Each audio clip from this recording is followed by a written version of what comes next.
Pas dia ngeliat, orang itu masih ngeliatin cuy. Posisinya pun jalan mundur rupanya, jalan mundur sambil ngeliatin dia. Terus dia kepo, habis itu dia ngeliat ke kakinya, ternyata tumitnya itu nggak ngarah kayak orang jalan mundur. Tumitnya tuh ke depan, berarti yang muter itu kepalanya cuy. 180 derajat. Assalamualaikum semuanya, mantap lu pada balik lagi ke channel gue. Hari ini gue pingin cerita yang bener-bener horor. Lu semua pasti ketakutan. Jadi langsung aja. Ada satu kampus di dunia, di Indonesia maksud gue, yang bener-bener kaya akan prestasi. Anak-anaknya juga caem-caem, cantik-cantik gue. Ganteng-ganteng juga, biar adil. Oke. Tapi bukan cuma kualitas dari kampusnya yang terkenal di sini, tapi cerita horor coy, mistis. Cerita mistisnya juga yang terkenal di sini. Nama kampusnya Universitas Indonesia. Mungkin buat sebagian orang pasti tahu nih kampus ini, bener nggak? Terutama anak-anak kelas 3 SMA yang mau menghadapi SBMPTN. Kalau sampai lu udah tinggal di ibu kota atau tinggal di kota-kota besar, terus lu nggak tahu UI, ya salam, berarti emang lu nggak bakal masuk UI udah fix. Oke, ceritanya ini gue kumpulin dari semua narasumber yang emang pernah kampus, yang pernah sekolah, yang pernah kuliah di UI, atau bahkan warga-warga yang di sekitar situ. Jadi udah tahu banget kisah-kisah horor di situ. Mantap. Ada cerita. Ada 6 cerita yang udah gue rangkum di sini. Tuh, banyak banget. Oke, kita mulai langsung dari yang pertama. Lightning, ready? Mic, oke, siap, lanjut. Cerita pertama dimulai dari kisah Able dan temen. Oke, jadi ada pertemanan antara Able dan gue sebut aja namanya siapa? Langkung. Able dan Langkung. Jadi namanya Langkung itu ngekos di Gang Sawo. Terus dia punya teman namanya Able yang suka jadi parasit nginep di kosannya. Pada suatu hari, Able ini izin buat ngerjain tugas di kosannya. Langkung dengan kebaikannya ngizinin. Silakan Ble. Dari pagi sampai jam 10 malam, Able itu diem di situ buat ngerjain tugas. Nggak diem sih, berarti ngerjain tugas. Nah, udah jam 10 malam, Able ini mutusin buat pulang dengan dijemput temennya. Sebut saja Muklis. Dia izin lah ke si Langkung. Kung, gue pulang ya. Iya Ble, pulang aja. Makasih ya. Ya. Nah gitu, Muklis jemput. Jam 10 itu. Si Muklis nih emang pinter. Udah lah nggak bawa helm, nggak punya STNK lagi. Mantap. Terus kita berarti tahu kerjaan si Muklis. Fix begal. Dia fix begal nih Muklis ya. Jadi UI itu, kampus itu sebelah banget sama namanya Jalan Raya Margonda. Jalan raya besar di dunia. Jadi orang-orang tuh biasanya pulang ke rumah itu lewat Margonda karena jalannya besar, ramai, jadi aman lah kayaknya. Nah tapi si bodohnya kan Muklis nggak bawa helm, nggak ada STNK juga. Karena Margonda itu terkenal polisinya banget. Jadi kalau polisi dan lihat orang-orang berdua gini nggak pakai helm, gurih, ngerti lah. Nah yaudah, mutusin lah mereka buat lewat UI. Jalur yang dilewatin itu stasiun UI, terus FH, terus selanjutnya stasiun Pocin, habis itu ke FKM, Fakultas Kedokteran Mamalia. Anjir, bukan. Fakultas Kesehatan Masyarakat. Nah si Able ini tipenya emang genit cuma. Jadi kalau dia ngeliat ada cewek-cewek cakep gitu udah sinyalnya tuh langsung 4G-nya nyala. Pas banget di depan FKM itu FKM itu ada cewek cakep banget, katanya gitu, cakep banget. Jadi di depan FKM itu ada poliklinik. Nah cewek itu berdiri di depan poliklinik itu. Ngomong lah si Able ini ke Muklis, please stop dulu brother, ada sarden di sana. Gurih. Terus dia bilang pasti ini maba baru pulang ospek cuy, yakin gue. Langsung si Able ini mulai percakapan abang ojek. Lo tau kan, baru pulang bro, habis di ospek ya. Aku juga dulu di ospek loh. Gitu, percakapan liar loh gue. Maksudnya si Able itu niatnya kayak dia tuh menunjukin rasa senioritas biar ditanya seputar kampus, seputar kegiatan ospek, niatnya gitu mungkin. Nah, tapi emang mbaknya ini kelihatan lugu banget cuy. Udah gitu mukanya itu emang agak sedikit ketakutan, makanya ada yang aneh sebenarnya. Muklis tuh udah ngerasain ada sesuatu yang aneh di sini. Nah, pas Able ini lagi ngobrol sama mbak ini, tiba-tiba mbaknya nyeletuk, "Mas, mau lewat sana ya? Ikut dong." Maksudnya sana tuh mau ngelewatin apa, rel komputer, rel kereta. Gak pakai lama, si Able ini langsung ngomong ke si Muklis, "Klis, ganting motornya ya, nggak enak cuy, cewek cakep gitu." Jadi si Muklis, ya udahlah. Ya, selanjutnya jalan lah mereka nih lewat ranting-ranting, alang-alang yang emang agak gelap. Tapi sebenarnya ada lampu sorot dari arah perumahan warga yang ada di seberang rel kereta itu. Jadi sebelum mereka mau nyebrang, ya biasalah kan kalau mau nyebrang rel kereta harus lihat kanan kiri. Set. Masih aman tuh posisi. Muklis di paling kiri, ini Able, ini motor ditenteng sama Able, sebelah kanannya mbaknya. Pas mau nyebrang, Able ini udah ngerasa digaringin mulu nih sama nih cewek. Jadi akhirnya dia mau curhat ke Muklis. Klis! Tapi pas dia panggil Muklis, dia iseng nih, dia pengen lihat dulu ke arah mbaknya. Ya kayak kita lagi pengen ngomongin orang lah, kita pastiin dulu nih orang ini lagi ngeliatin kita nih. Pas dia ngeliat ke samping, mbaknya kagak ada cuy. Dia lihat ke belakang, oh rupanya mbaknya belum nyebrang, aman. Berarti bukan setan yang begini. Nyamperin lah Able ini ke belakang lagi. Pas udah nyamperin mbaknya, ditanya sama Able, "Mbak kenapa gak nyebrang?" Cewek itu langsung ngomong ke Able pelan-pelan, "Lu mau tahu apa yang diobrolin? Nanti dulu." Tiba-tiba Able lari sekencang-kencangnya ngejar si Muklis. Dia kaget juga Muklis sudah gak ada. Rupanya Muklis sudah kabur ke depan sana. Disamperin sama si Able. Rupanya si Muklis di depan sana lagi nyender di motor sambil gemeteran. Terus dia ngomong ke si Able, "Ble, tadi pas lu lagi jalan berdua ya, kan gue di belakang. Gue ngeliat ada noda cuy di belakang.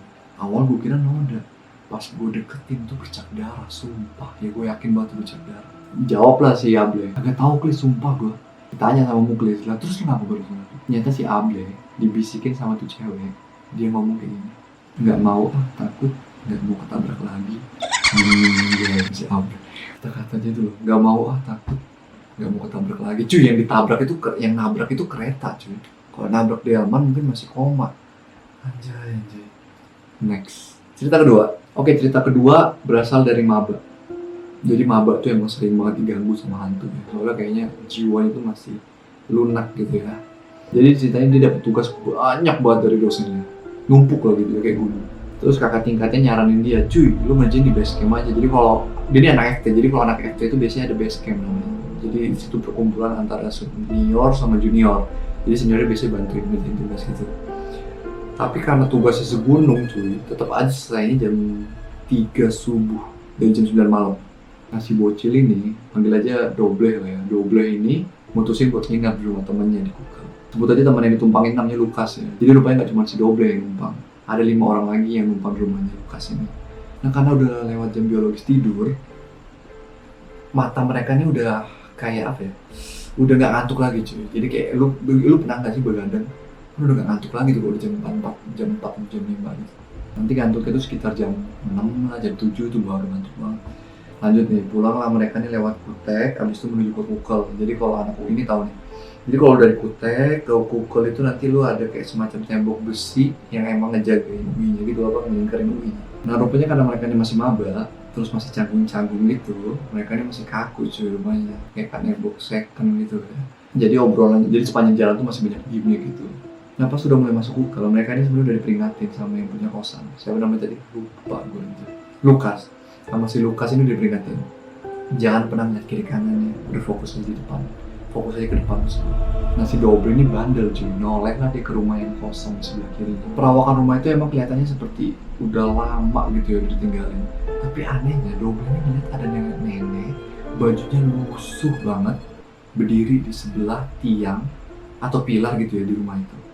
Yang buat merindingnya, itu nenek-nenek itu sambil ketawa, terus ngeliatin tangannya, jadi kayak gini-gini mainin tangannya, terus ketawa-tawa. Nah posisi motornya kan terus jalan. Doble ini mulai posisinya itu tepat di depan dari nenek itu. Jadi Doble ini, bodoh ini masih dilihatin sama si Doble. Sorry ke kiri. Doble ini ngeliatin ke nenek itu terus, dan akhirnya nenek itu nggak ngeliatin tangannya lagi, tapi dia ngeliat ke arah Doble. Pas dia ngeliat ke arah Doble, tiba-tiba dia miringin kepalanya ke arah salah satu pilar atau salah satu tembok gitu ya. Tuh. Jadi bentuknya tuh kayak segitiga gitu cuy, sambil ketawa-tawa kayak gini. Meninggal itu si Doble. Jadi bentuk nenek tuh kayak gini. Set. Sambil ketawa, ngeliatin Doble. Langsung dia pindah kampus ke Bundar. Enggak ya, jangan. Intinya kayak gitu. Gue gak tau kejutan-ceritanya habis sampai situ aja. Next, cerita ketiga. Oke, cerita ketiga ini diceritain sama salah satu orang. Kejadiannya bukan ke diri dia sendiri, tapi ke temannya. Temannya cerita semua apa yang dia alami. Kejadiannya itu Desember tahun 2010, tepatnya hari Minggu. Nah ceritanya teman kontrakan gue ini, sebut saja namanya Doble ya, biar gampang Doble aja.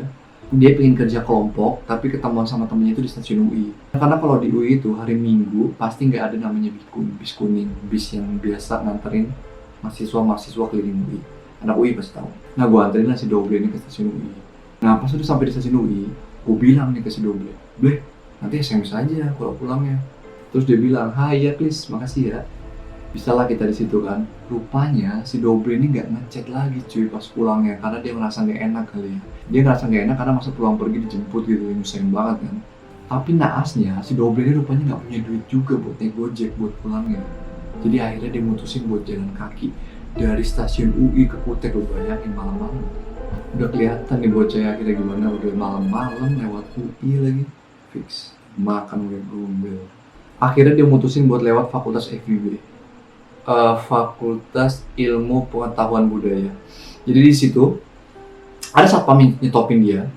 Mungkin dikira maling kali muka Doble. "Mas mau kemana?" kata satpam itu. Doble jawab, "Mau ke Kutek pak, ke rumah kosan teman saya." Satpam nanya lagi, "Kok nggak naik ojek mas?" "Gak apa-apa pak, jalan aja," kata Doble. Ya gengsi dong, masa bilang gak ada duit anjay. Jalan lah si Doble ini lewat FIB. Padahal dia tahu nih FIB itu terkenal horor katanya. Banyak kayak semacam lukisan-lukisan itu yang suka gerak sendiri kan, malam manja. Abis lewat FIB, terus dia mutusin lewat yang namanya Texas. Jembatan Texas itu kalau nggak salah kepanjangannya Jembatan Teknik Sastra. Jadi jembatan yang menghubungkan teknik dan sastra. Karena dia mikir di Texas itu kan lampunya terang-terang biasanya, terus juga biasanya ada bocil-bocil yang pacaran. Taunya cuy, 0% kagak ada siapa-siapa di situ. Dia lanjut lah jalan. Dia mulai ngerasa ada yang nggak beres di pertengahan jalan. Jadi kalau udah abis ngelewatin Texas itu nanti ada Fakultas Teknik sama Fakultas Ekonomi. Jadi di Fakultas Ekonomi itu ada satu ATM Center gitu ya, yang buka 24 jam. Biasanya lampunya terang kan kalau ATM Center itu. Nah, ini tumben banget lampunya redup cuy. Terus nggak lama dari situ dia ngeliat emang ada satu tiang yang mana di atasnya itu dia lihat ada sosok bayangan warna merah. Dia mikirnya itu cuma bayangan padahal. Teruslah dia jalan ya. Dia sambil jalan, udah posisinya ini tiangnya, jadi udah jarak sekitar 1 meter lagi menuju tiang itu. Dia beraniin diri lagi ngeliat ke arah atas.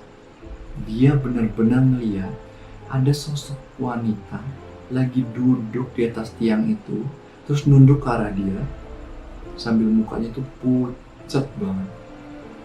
Dia tahu banget itu adalah kuntilanak merah. Dia kabur cepet-cepetnya ke kontrakan, nangis di kontrakan. Nggak tahu nangis atau kagak. Tapi yang pasti itu legenda cuy. Kuntilanak merah itu legenda banget. Buat kalian yang nggak tahu, silakan baca-baca lagi tentang kuntilanak merah. Tapi yang pasti itu hantu udah lama banget. Next. Cerita keempat datang dari teman-teman Warta UI. Warta UI ini berarti kayak semacam ini kali wartawan di UI, nggak tahu juga sih. Jadi mungkin UI ini punya tim khusus yang mana kalau nanti digunain kalau misalnya ada acara-acara gitu, event-event, dia jadi tim. Next. Oke, singkat cerita mereka ini sebenarnya pingin buat artikel yang mana artikelnya itu tentang bagaimana kondisi UI di malam hari. Tapi jadi saat rapat redaksi ada 4 orang yang diputuskan untuk melakukan investigasi atau melakukan liputan di malam hari itu. Oke, mereka sepakat untuk bertemu di rektorat lantai 7 jam 5 sore. 4 orang itu tadi. Tapi udah lewat jam 6, ada 1 orang yang belum datang. Alhasil mereka mutusin, oke fix kita bertiga aja yang berangkat. Kita langsung ke gedung yang namanya Gedung BPLK, Badan Pengelola Lingkungan Kampus, buat izin ke satpam ikut patroli malam hari nanti.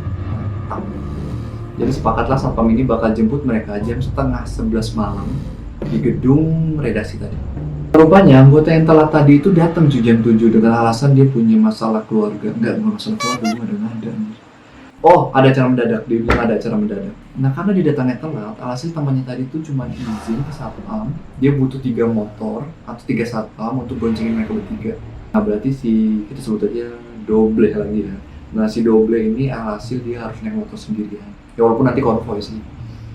Nah, tepat jam setengah 11 malam, mulailah mereka konvoy. 3 motor plus 1 motor yang tadi sendirian itu si Muklis. Siapa kok Muklis? Si Doble. Tujuan pertama langsung ke arah bis kuning atau parkiran bis kuning. Jadi kalau kalian tahu parkiran bis kuning itu benar-benar ada bis kuning yang layak pakai sama yang udah nggak layak pakai. Jadi kayak semacam pengsokan gitu. Nah kalau diterusin itu akan menuju ke menara air. Jadi kalau kalian tahu cuy, itu ada satu menara air yang tinggi banget, 8 meter kali, atau sekitar 10 meter. Itu terkadang horor banget katanya sih. Sebelum berangkat, satpam ini udah wanti-wanti mereka untuk selalu tenang dan baca doa. Nah Muklis ini karena dia sendiri, dia minta sama teman-temannya, please cuy, izinin gue paling depan, gue takut mampus, mungkin kayak gitu ya. Dia takut ada apa-apa jadi dia minta paling depan. Mungkin karena kalau paling depan tuh teman-teman di belakangnya bisa nge-backing dia gitu. Selanjutnya saat turunan menuju ke arah menara air di sebelah kiri, selanjutnya ada perpus di sebelah kanan. Doble ini yang sendiri tadi sempat niat ke arah rerumputan atau pepohonan di belakang menara air. Tiba-tiba dia langsung gas motornya jauh tinggalin kami. Kaget dong mereka bertiga ini, teman-temannya tadi itu. Terus ada satpam yang bilang, udah dilihatin teman. Kita kejar Muklis ini ketemu di sekitar trotoar dekat FIB. Dia rupanya lagi duduk menggigil. Habis itu ditanya sama salah satu satpam, ada apa mas tadi? Dia ceritain semuanya apa yang dia lihat. Jadi dia lihat ada sosok tinggi besar, tingginya hampir semenara air. Jadi kepalanya itu nembus pepohonan gitu. Dia melihat ada posisinya itu di balik dari menara air. Ya kalau gue jadi dia ya bukan cuma kabur cuy, gue pulang langsung. Rupanya konon tahun 70-an menara air itu adalah kuburan 5 TPU yang punya ratusan makam di dalamnya, dan akhirnya dibebaskan untuk proyek UI ini, dan akhirnya kuburannya itu dipindahin ke daerah sekitar BJ Timur gitu. Itu kan konon ceritanya, mungkin masih diperdebatkan benar atau enggak. Next, cerita kelima dari maba lagi. Maba ini emang makanan empuk banget ya buat lembut. Lagi-lagi zaman ospek. Jadi maba ini masih ospek. Kalau yang ini ospek jurusan katanya. Ospek apa? Ospek fakultas. Jadi ospek fakultas ini udah selesai sore hari, dan ada salah satu siswa perempuan, namanya itu sebut saja Lada. Si Lada ini nunggu bapaknya, nunggu orang tuanya untuk dijemput. Jadi dia ini kayak nunggu di sekitaran fakultasnya. Sampai jam 8 malam, Lada ini nggak dijemput-jemput cuy. Alhasil dia ngambil inisiatif untuk pulang sendiri. Entah gimana, dia nyasar atau emang pingin lewat jalan situ, dia ngelewatin jalan di depan menara air. Menara air lagi mantap. Habis itu cerita itu putus di situ. Keesokan harinya, satpam nemuin mereka cuy. Nemunya itu nggak dalam keadaan pingsan, nemunya sadar, tapi keadaannya itu kayak linglung, lusuh, matanya tuh pandangannya tuh kosong banget. Laden diajak ngobrol pun sama satpam itu agak sedikit susah karena omongannya tuh mulai ngelantur. Gue nggak tahu ngelanturnya kayak gimana, gue nggak mau ngada-ngada juga. Setelah kejadian itu, Laden ini nggak pernah datang lagi ke ospek fakultasnya. Jadi kayak nggak selesai gitu ospeknya. Alhasil udah lewat 1 bulan, temannya inisiatif buat ke rumah Lada untuk menjenguk dia. Tapi dia izin dulu ke ibunya lewat telepon. Tante, ke rumah ya, menjemput Lada, mungkin kayak gitu. Udah izin segala macam, udah dapat izin dari ibunya, pergilah mereka ke rumah Lada. Sampai di rumahnya disambut ramah banget sama ibunya. Berarti ibunya kayak ibu gue nih, ramah banget ceritanya. Disambut, abis itu ditanya, Bu, Lada kenapa? Ibunya ini nggak mau ngejelasin, langsung nyuruh teman-temannya untuk melihat langsung ke kamar Lada. Pas kita buka kamar Lada cuy, kamarnya gelap banget, rupanya gordennya pun ditutup sama Lada. Jadi posisinya itu kamar itu benar-benar gelap gulita. Abis itu kayak barang-barang tuh berceceran di bawah, dan Ladanya ini rupanya lagi duduk di kursi, bukan di kursi, di kasur, dan ngebelakangin pintu. Ada salah satu yang mencoba untuk manggil Lada, tapi nggak digubris sama sekali sama Lada. Ibunya pun coba untuk manggil nak, nggak digubris sama sekali sama Lada. Alhasil temannya dia curiga, salah satu dari kita dia curiga, terus mau foto Lada yang masih duduk tadi. Besoknya mereka kumpul lagi, ngajak salah satu temannya yang bisa ngeliat kayak gitu-gituan, mungkin anak Indigo, untuk lihat foto yang diambil salah satu temennya. Kaget bukan main cuy, ternyata ada sosok kuntilanak merah yang lagi duduk di pundaknya si Lada. Cuy, kalau tadi gue cerita yang sekitar cerita kedua atau ketiga gitu ya, kuntilanaknya lagi duduk di tiang, sekarang duduk di pundak. Serem banget, parah. Dan konon kuntilanak ini emang susah banget dibersihin kalau udah nempel di tubuh seseorang. Jadi harus orang yang bener-bener pinter atau emang kiai yang mantap. Berapa minggu pun berlalu, akhirnya Lada ini masuk lagi cuy ke kampus. Temen-temennya kaget dong. Ternyata setelah ditelusurin, Lada ini pernah atau udah dibawa ke daerah Jawa Tengah dan udah diobatin dan bersembuh. Semoga ya, pokoknya masih nempel anjir. Plot twistnya rupanya masih nempel. Pindah ke taman. Next. Oke, cerita ke-6 ini cerita terakhir dan diwakilin sama anak atau mahasiswa dari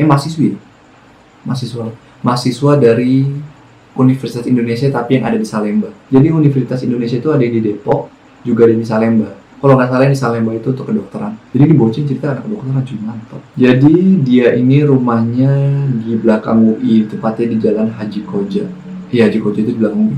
Jadi kisahnya ini bukan pas dia udah besar, bukan pas lagi dia masa-masa kuliah gini ya. Dia nih ceritanya pas dia lagi zaman SMP. Jadi dia itu kalau misalnya lagi kurang ongkos atau kurang duit, dia milih untuk jalan kaki dari stasiun Pocin ke arah rumahnya yang ada di Kutek. Jadi kalau dia ada duit, jadi naik angkot. Kalau nggak ada, dia jalan dari Pocin ke rumahnya. Treknya itu Balairung, Rektorat, habis itu ke tempat bis kuning yang rusak yang tadi itu, tempat-tempat bis kuning itu, selanjutnya Pusgiwa dan Stadion UI, selanjutnya nanti ada semacam jalan. Iya, gue tahu. Di depan Stadion UI itu ada jalan kecil gitu, ngelewatin kayak semacam hutan, jalan setapak. Nanti ada turunan dan langsung ketemu masjid kalau nggak salah di depan. Itu udah mulai masuk ke Jalan Haji Koja. Kenapa gue tahu? Karena itu rumah mantan gue, anjay. Tadi pas dengar nama Haji Koja, ini mau gue tahu di rumahnya sih. Sudahlah. Lanjut. Jadi suatu hari dia ini pulangnya agak kemalaman cuy. Jadi habis maghrib dan naasnya di situ posisinya lagi hujan. Alhasil dia harus neduh di stasiun Pocin. Jadi hujan itu baru berhenti habis isya. Jadi dia tuh nyantui dulu lah, nyebat. Astagfirullah. Anak SMP. Nyantui lah, pokoknya nyantui dulu, santai. Nah setelah isya barulah dia OTW pulang, jalan kaki. Dia udah jalan ya, udah lewatin trek yang tadi gue sebutin, sampailah di Pusgiwa. Ada yang aneh cuy di Pusgiwa nih, tiba-tiba di belakangnya ada anjing hitam. Itu yang gede banget kata dia, terus matanya merah. Ini bocil udah siaga satu sebenarnya, udah siap-siap mau lari kalau anjing ini ngapa-ngapain dia. Tiba-tiba depannya ada satu orang yang lewat dari tikungan, jadi ngarah ke arah anjing yang di belakang dia. Jadi kayak mau berpapasan sama dia gitu. Tapi diperhatiin kok orang ini ngeliatin gua mulu, kata si bocil tadi. Beneran aja cuy, pas udah papasan, bocil ini pengen lihat lagi nih anjingnya tadi, kok diem terus. Pas dia ngeliat, orang itu masih ngeliatin cuy. Posisinya pun jalan mundur rupanya, jalan mundur sambil ngeliatin dia. Terus dia kepo, habis itu dia ngeliat ke kakinya, ternyata tumitnya itu nggak ngarah kayak orang jalan mundur. Tumitnya tuh ke depan, berarti yang muter itu kepalanya cuy. 180 derajat. Dia langsung lari pulang sambil nangis. Terus plot twistnya, dia nangis tuh bukan cuma karena ngelihat hantu itu cuy, tapi karena dompetnya juga ketinggalan. Enggak, canda. Intinya gitu, ceritanya putus ketika dia udah lari sambil nangis. Mantap. 6 orang ini, 6 narasumber ini bener-bener ya. Kalau gue jadi mereka, fix gue langsung ke psikiater, cek mental, cek batin, minta diruqyah, siapa tuh ada yang nempel. Asli gue merinding cuy. Kalian nggak mungkin merinding karena kalian nontonnya mungkin pagi hari, siang hari. Gue ini ngambil rekaman video ini jam 1 malam dan sekarang jam 1:12. Mantap. Makasih banget yang udah mampir, makasih banget yang mau subscribe dan like.